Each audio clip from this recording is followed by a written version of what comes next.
ഇതെൻ്റെ ഹസ്ബൻഡിന് വേണ്ടി ഉണ്ടാക്കിയ കേക്കാണ്. ക്യാമറ തീമിലാണ് ചെയ്യണമെന്ന് കരുതിയത്. ആൾ ഫോട്ടോഗ്രാഫറാണ്. പക്ഷേ എൻ്റെ ഉദ്ദേശവും കേക്കിൻ്റെ സ്പഞ്ചും തമ്മിൽ അങ്ങോട്ട് ഒത്തുപോയില്ല. ഞാൻ ഉദ്ദേശിച്ച അത്ര കേക്കിൻ്റെ സ്പഞ്ച് ഹൈറ്റ് വെച്ചില്ല. അപ്പോൾ കട്ട് ചെയ്ത് ക്യാമറയുടെ ഷേപ്പിലാക്കാനില്ലാത്തതുകൊണ്ടാണ് ഈ കേക്ക് ചെയ്യാമെന്ന് തീരുമാനിച്ചത്. ഇൻസ്റ്റ സ്ക്രോൾ ചെയ്തപ്പോൾ ഈ ഡിസൈൻ കണ്ടപ്പോൾ ഇഷ്ടപ്പെട്ടു. ഇതും ഇപ്പോൾ ട്രെൻഡാണല്ലോ, അങ്ങനെയാണ് ഇത് ചെയ്തത്. എൻ്റെ ഹസ്ബൻഡ് ഫോട്ടോഗ്രാഫറാണെന്ന് പറയുമ്പോൾ നിങ്ങൾ ഓർക്കുമായിരിക്കും നമ്മൾ എപ്പോഴും ഫോട്ടോ എടുക്കുക, വീഡിയോ എടുക്കുക, ക്യാമറയിലെല്ലാം ചെയ്യാമല്ലോ, സുഖമായല്ലോ എന്നൊക്കെ ഓർക്കും. നിങ്ങളൊന്നും അങ്ങനെ ഓർക്കരുത്. ഈ ക്യാമറാമാൻ അല്ലെങ്കിൽ ഫോട്ടോഗ്രാഫേഴ്സിൻ്റെയൊക്കെ മെയിൻ പ്രശ്നം, ഇവർ പുറത്തുള്ളവരുടെ ഫോട്ടോസൊക്കെ സെറ്റ് ചെയ്ത് കൊടുക്കും, എടുത്തു കൊടുക്കും, എഡിറ്റ് ചെയ്ത് കൊടുക്കും. പക്ഷേ വീട്ടിലുള്ളവരുടെ ഫോട്ടോസ് എത്ര വർഷം കഴിഞ്ഞാലും നമുക്ക് കിട്ടില്ല.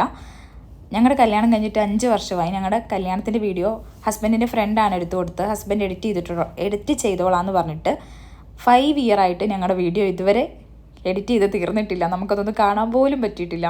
എല്ലാവരും അവർക്ക് ഫോട്ടോഗ്രാഫറല്ലേ, അവർ കുറേ ഫോട്ടോ എടുക്കുമായിരിക്കും, വീഡിയോ എടുക്കുമായിരിക്കും, അവർക്ക് അടിപൊളിയാണ്, അവർക്ക് ക്യാമറയിലെല്ലാം എടുക്കാമെന്ന് ഞങ്ങൾക്ക് വെറുതെ ചിന്തിക്കുന്നതാണ്. ഇവർ പുറത്തുള്ള എല്ലാവരുടെയും ഫോട്ടോ കൊടുത്താലും വീഡിയോ കൊടുത്താലും വീട്ടിലുള്ളവരുടെ മാത്രം ഫോട്ടോ കിട്ടില്ല. അത് എത്ര വർഷം കഴിഞ്ഞാലും കിട്ടില്ല. ചിലപ്പോൾ വർഷങ്ങൾ കഴിഞ്ഞിട്ടായിരിക്കും നമുക്ക് എടുക്കുന്ന ഒരു ഫോട്ടോ കിട്ടുന്നത്. സ്പോട്ടിൽ തന്നെ എന്തായാലും കിട്ടില്ല.